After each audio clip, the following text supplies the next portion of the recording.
Kalau kita menyelam di dalam kolam renang, kita akan merasa bahwa semakin dalam kita menyelam, telinga kita terasa semakin sakit. Ini menunjukkan bahwa semakin dalam kita menyelam, tekanan hidrostatik yang kita rasakan akan semakin besar.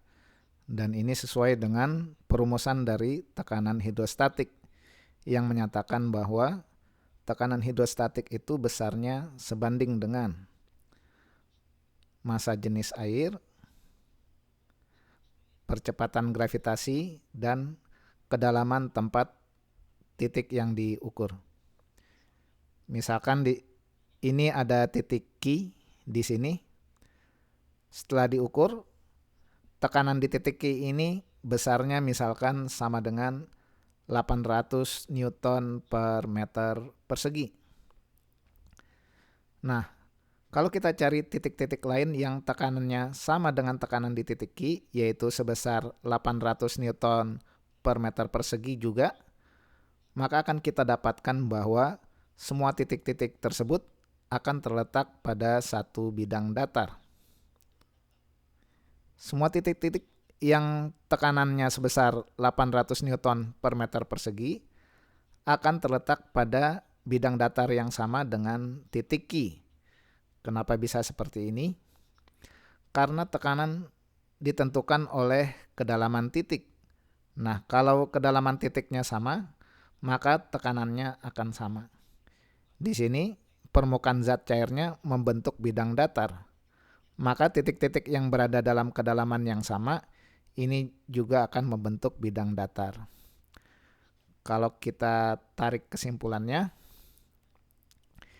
titik-titik yang memiliki tekanan yang sama pada suatu cairan akan terletak pada satu bidang datar. Nah, inilah yang disebut dengan hukum pokok hidrostatika.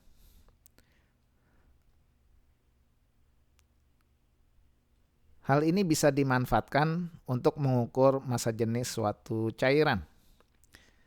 Misalkan ada minyak, kita belum tahu massa jenis minyak berapa.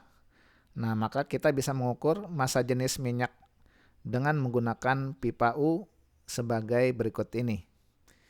Misalkan ada pipa U, awalnya kita isi dengan air,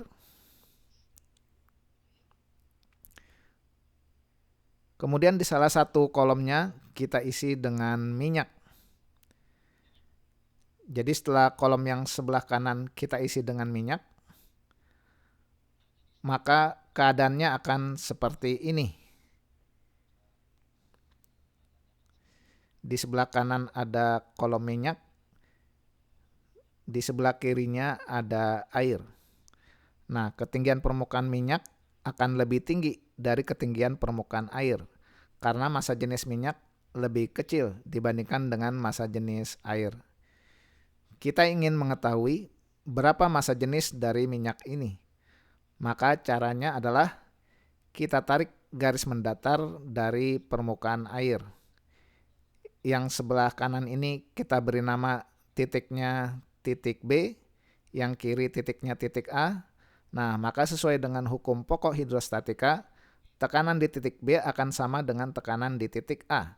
Kita tuliskan PA sama dengan PB. Karena keduanya terletak dalam satu bidang datar dan di bawahnya masih merupakan air yang homogen. Tekanan di titik A itu berarti tekanan atmosfer tambah tekanan hidrostatis di titik A, berarti rho air G H air sama dengan tekanan di titik B, berarti tekanan atmosfer tambah tekanan hidrostatis di titik B, berarti rho minyak G kali H minyak. Karena tekanan atmosfernya sama di kolom kiri maupun kanan, berarti ini bisa kita coret. G-nya juga bisa kita coret, maka tinggal sisanya rho air kali ketinggian kolom air, ini sama dengan rho minyak kali H minyak.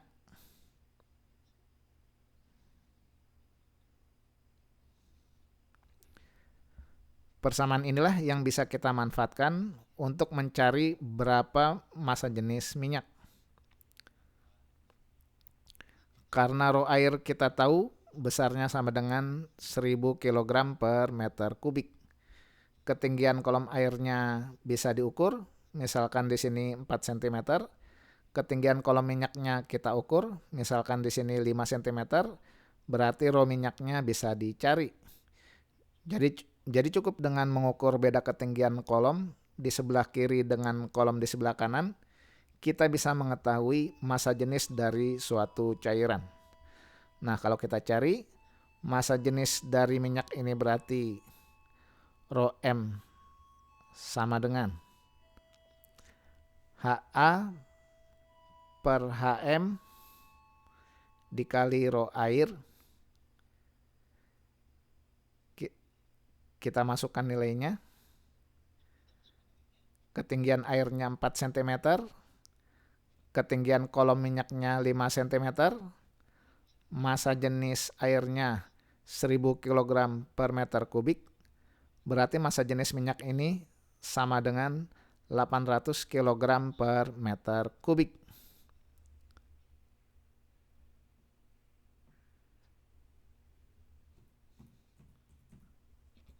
Sekarang coba kerjakan dua soal berikut.